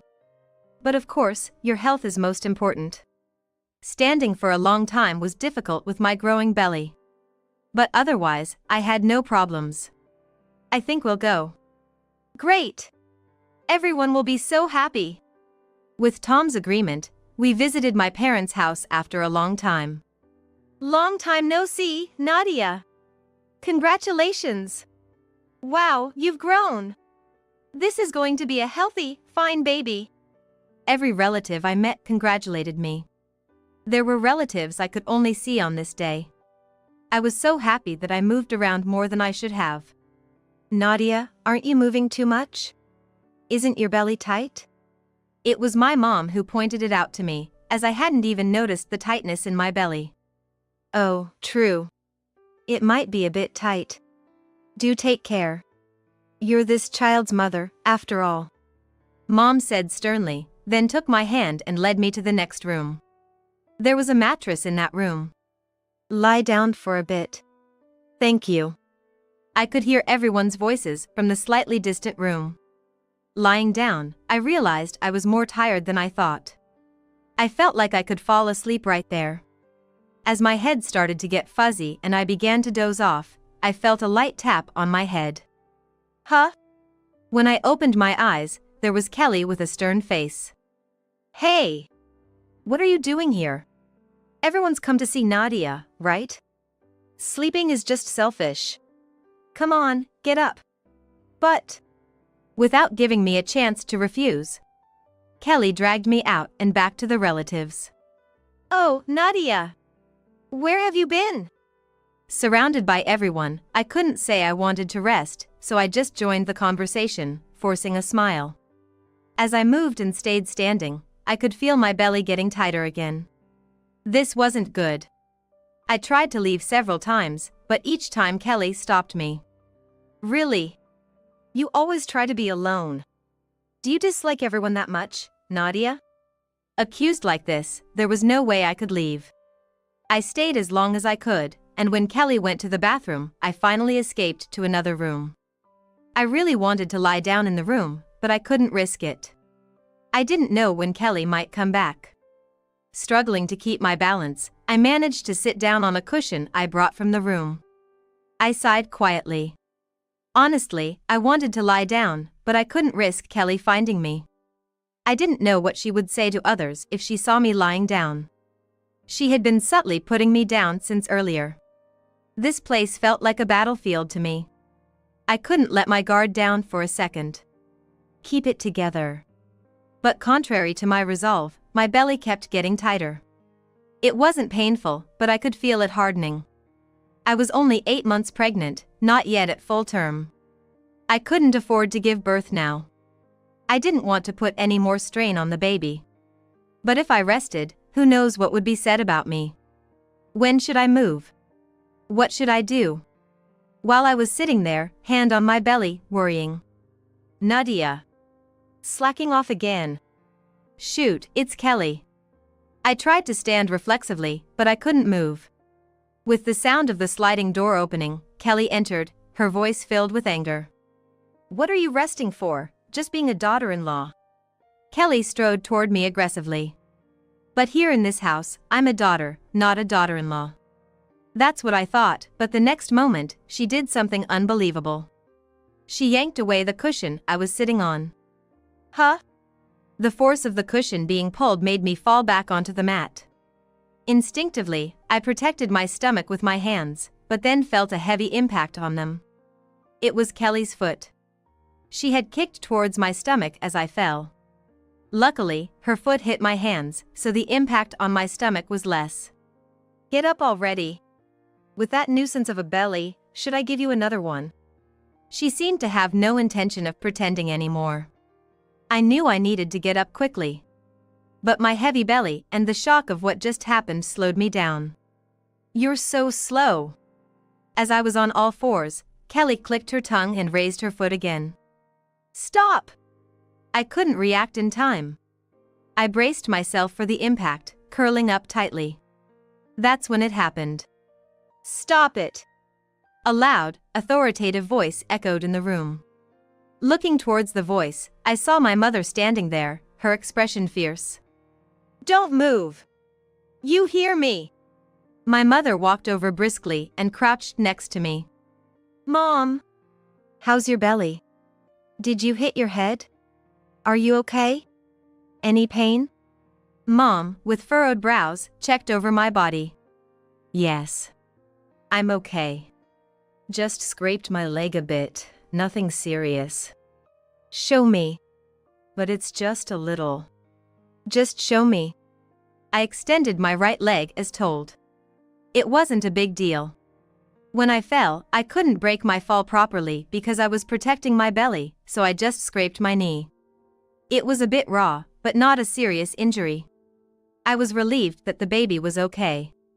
But seeing my reddened knee, Mom's frown deepened. It looks painful. We need to disinfect it. It's really not a big deal. Don't say it's not a big deal. Your body is important. But first. Mom slowly turned around and glared sharply at Kelly. Kelly, sit down over there. It's not what it looks like. I was just trying to, you know. Just sit down. Kelly, sharply ordered by my mom, sat down with a pale face. Mom then took a deep breath and shouted even louder than before. This stupid. The air in the room became tense. Startled by the volume of her voice, Kelly shrieked and recoiled. Kelly, do you realize what you've done? It's not like that. I was just trying to straighten the cushion, and Nadia fell over. Right, Nadia? Straighten the cushion? That's impossible. Kelly clearly yanked it out. Besides, why would anyone need to straighten a cushion that someone is sitting on? It makes no sense and is totally unnecessary. I responded after a brief pause. You were trying to straighten it? Yes. Exactly. I never expected Nadia to fall over like that. It really surprised me. Kelly nodded vigorously.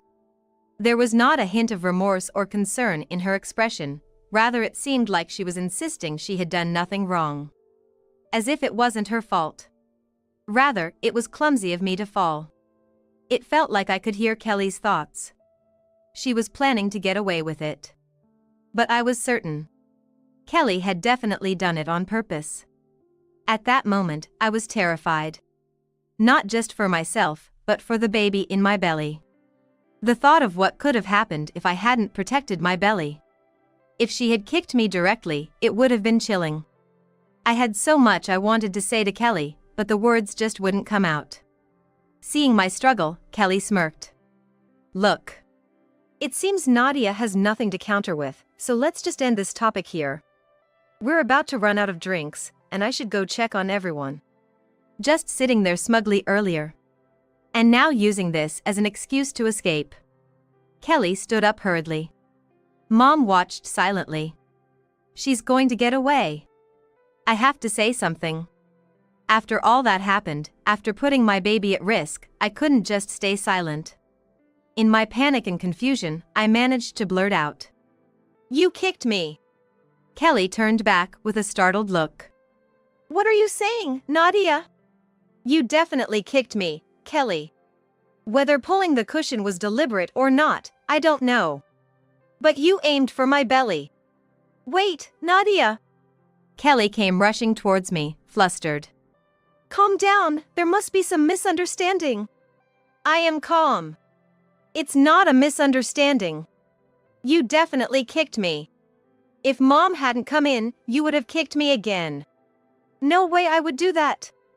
Shut up. Just be quiet. Kelly reached out to cover my mouth. I almost staggered, but Mom quickly supported me. Calm down. Mom looked up sharply at Kelly. Kelly, who seemed to be weak against Mom, froze, then stepped back a few paces. When Mom quietly said again, "Sit down," Kelly wobbled back to the chair. I've been listening quietly to both sides, but I never imagined it would come to this. Please believe me. Nadia must be getting overly sensitive because of her pregnancy. She's having delusions. Kelly burst into tears. Not only was she good with words, but she also knew how to play the emotional card. Meanwhile, I had no evidence, and I struggled to explain myself. When emotional, I found it even harder to speak. Would I just lose to Kelly's claims and end up crying myself to sleep again? Is this how I'm going to live from now on? Tears welled up, and I looked down. Then, I felt a strong movement in my belly. From there, the fetus began to move again. As if the baby inside was encouraging me. Right, I'm going to be a mother. I can't let someone like her have her way. Wiping away my tears, I straightened up and faced forward. I may be extra cautious for the sake of my precious child. But this is not a delusion. Kelly, you did kick my belly. Kelly looked at me, her eyes wide. Ignoring her, I continued. It's not just that. You've been mean to me multiple times. You threw away my clothes, bumped into me, and today, you didn't let me rest. It was awful. And then your actions earlier. If you call all that a delusion, then you're just shameless. After finishing, I exhaled, and Kelly glared at me, her face red. Hey! Do you even understand what you're saying? Do you think yelling will silence me? Maybe in the past, but not anymore. I stroked my belly and looked at Kelly. For this child's sake, I won't lose to someone who's just good with words and loud. I won't be defeated by a bully. What did you just say? Kelly's nostrils flared with anger, as if she was about to erupt. But I wasn't scared. I couldn't stay silent anymore. Come at me if you dare. At that moment, as I braced myself for a fight, something unexpected happened. My mom burst into laughter. Kelly and I, taken aback, froze. Mom finally calmed down after a deep breath. A cornered mouse will bite the cat, as they say. She muttered, then coughed softly and looked back and forth between Kelly and me. Kelly, do you have anything else to say? You can't possibly believe what she's saying. It's all nonsense. Is that so? But you know, Kelly, I only believe what I see with my own eyes.